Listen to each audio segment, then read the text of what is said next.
Most of us grew up knowing the second Monday in October as Columbus Day, celebrating it with a day off school or work. But over the past few years, we've seen Columbus Day increasingly replaced with a new term, Indigenous Peoples Day. So, what happened? What is this? And why should we care?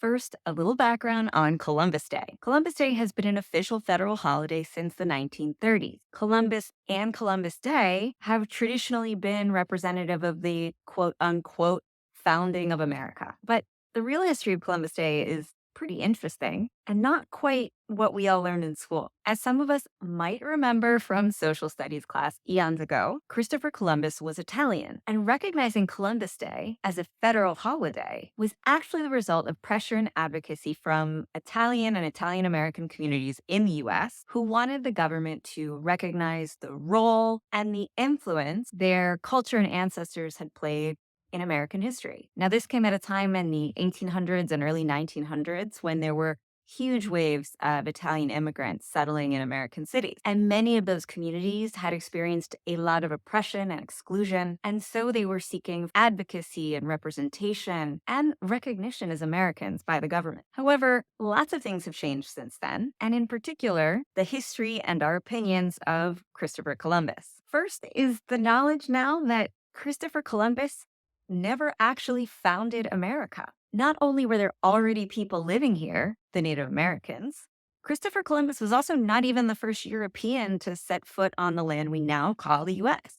Second, we've also started to recognize at a much broader level that Christopher Columbus is associated with and probably responsible for a lot of destruction. We know that many of the interactions that the early Europeans had with the Native Americans was not quite as harmonious as they told many of us in school. So it actually makes a lot of sense that a lot of people are questioning our celebration of a person for something that that person didn't even actually do, and why we're celebrating a person who we now know caused a lot of harm, and in particular, harm to communities that still exist today.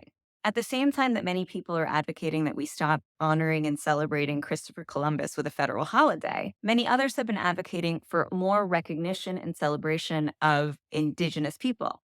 And this advocacy isn't new.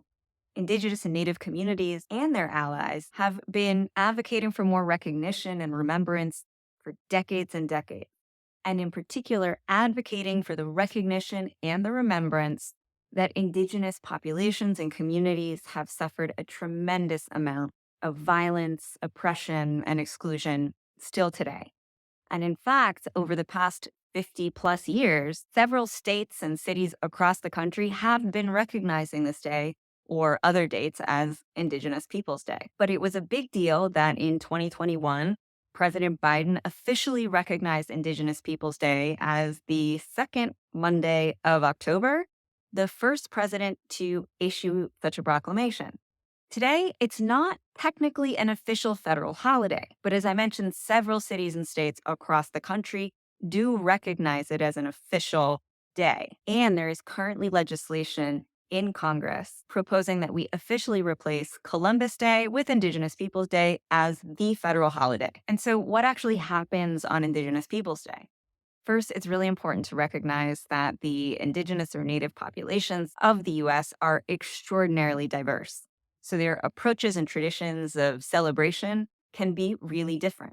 Many Native or Indigenous communities honor the day with celebrations from their traditions, dance or food and music.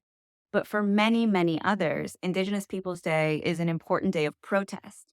It's a day and an opportunity to advocate not only for more rights and respect for Indigenous people and communities, but also for many of the causes that have harmed them, and in particular, issues and missions around land use, land ownership, and environmental justice. So I hope this helps a little bit with your understanding and comfort around Indigenous Peoples Day.